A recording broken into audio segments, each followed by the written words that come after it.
Everyone who's ever visited a nursing home thinks they understand what happens inside. They don't. I know, because I lived there. And then I escaped at 96 years old just to live again. You know what nobody ever tells you? The door is never actually locked. You can leave. Most people just forget their legs still work. I didn't forget. And I'm going to tell you exactly what I saw in that place before I got out. My daughter's name is Patricia. She's 58 years old. She sat across from me at that kitchen table, the same table where I taught her how to write her name, and she slid a piece of paper toward me. A psychiatric evaluation, cognitive decline, unable to manage independent living. I looked at her. She couldn't look at me. That was 2 years and 47 days ago. She got the house, the $340,000 property her mother and I paid off together over 31 years. She got it because of that report. And I was placed in room 11 at a nursing home, 45 minutes from everyone I'd ever known.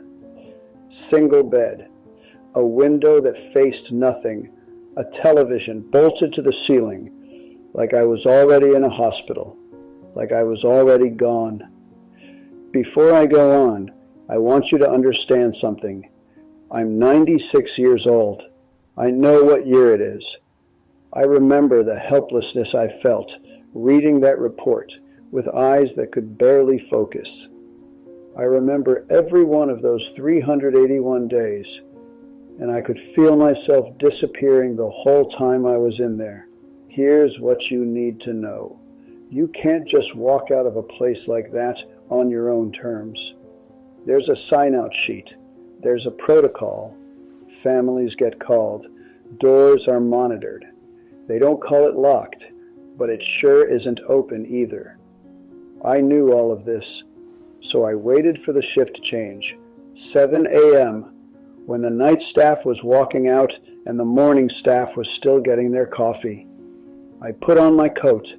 I took my medication and Eleanor's photograph off the nightstand, and I walked out of there like I owned the place, because for 381 days I hadn't been acting like I did. That was 6 months ago. I now live on Birchwood Street with a woman named Keisha. She's 36. She lost her father 12 years ago. The neighbors have decided they understand our situation. They don't. They see a 96-year-old man and a young divorced woman, and they write their own story. Well, here's the real one. The daughter who took my house hasn't called in 4 months. The woman who took me in has known me for 2. Eleanor told me something before she passed that I've never forgotten, and I understand it better now than I ever did. You spent 43 years building bridges, she used to say. Real bridges, the kind that hold weight. But you never did build yourself a retirement plan. She wasn't wrong. We were married 51 years. She went quietly, in her sleep, the way people hope to go. I called Patricia first. She called the doctors first, then lawyers, then people I'd never met in my life. I didn't know any of this at the time. I found out later, the way you find out most painful things. Far too late to do anything about it. Room 11. I want you to picture it. Not the version in the brochure with photos that look like a hotel. The real version. A single bed with a plastic mattress cover that crinkled every time you moved. A nightstand with one drawer that wouldn't close all the way. A shared bathroom down the hall. Every morning at 7 a.m., a woman named Brenda knocked on the door. "Good morning, Dad. Time for breakfast." Brenda was kind. I want to be clear about that. Everyone there was kind.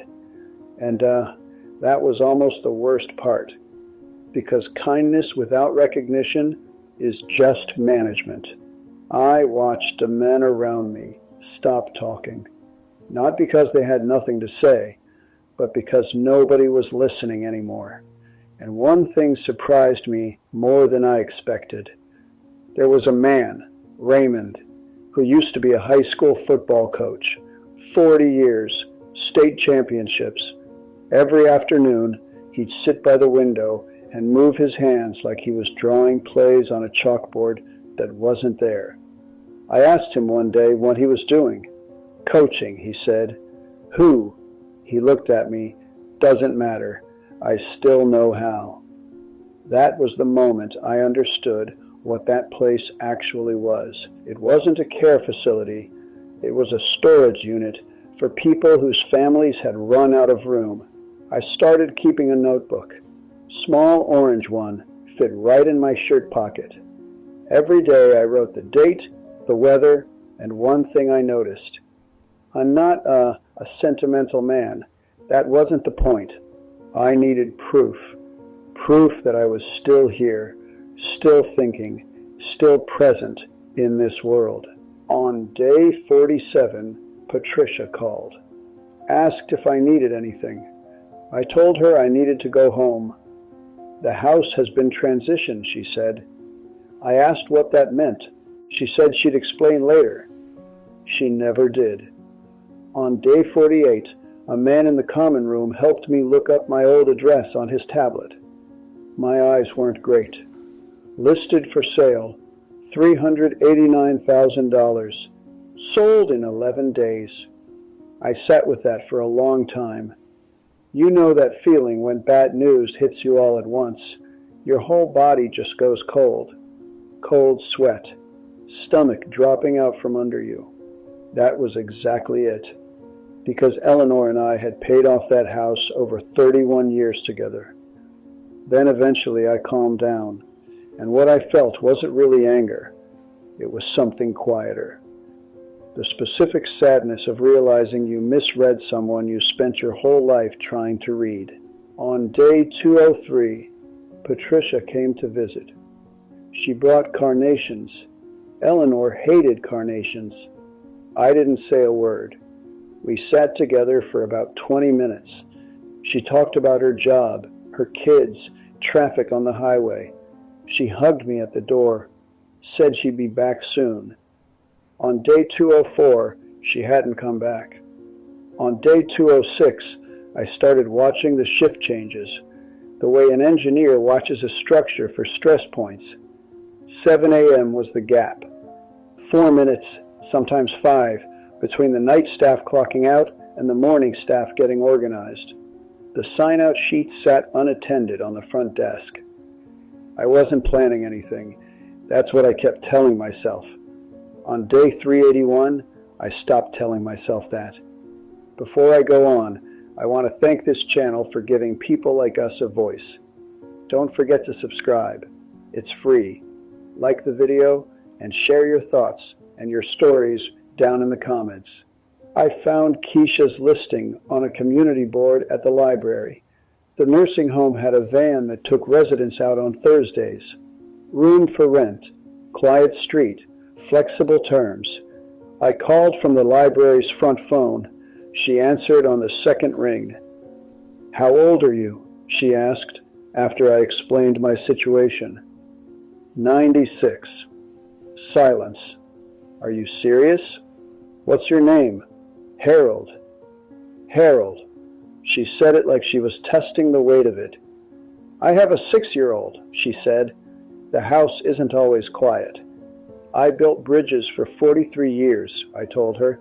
I can handle a little noise. Another silence, longer this time. When can you come see the room? What I didn't know then, what Keisha told me weeks later, was that she'd been sitting in that house for 2 months, barely keeping up with the mortgage.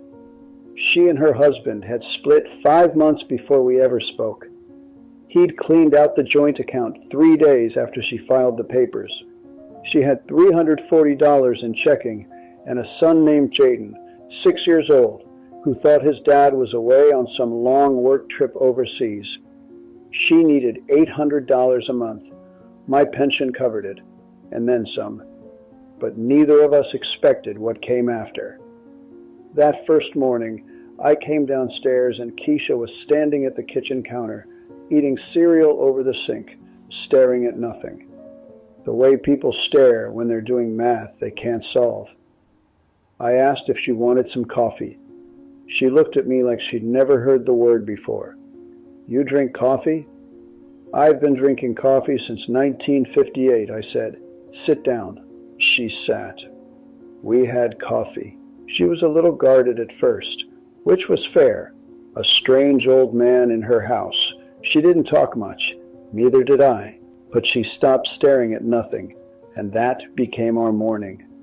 3 weeks in, Jaden came home from school with a drawing. Houses, people standing out front. He handed it to me without saying a word. I looked at it.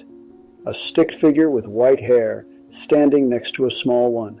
"That's you," he said. "You're my Grandpa Harold." I looked over at Keisha. She was looking at the refrigerator, pretending she wasn't listening. The neighbors still talk. A woman named Carol from across the street asked Keisha directly if she was taking advantage of an elderly man. Keisha told her that I manage my own finances, that I take care of myself just fine, that I drove her to the grocery store twice last week,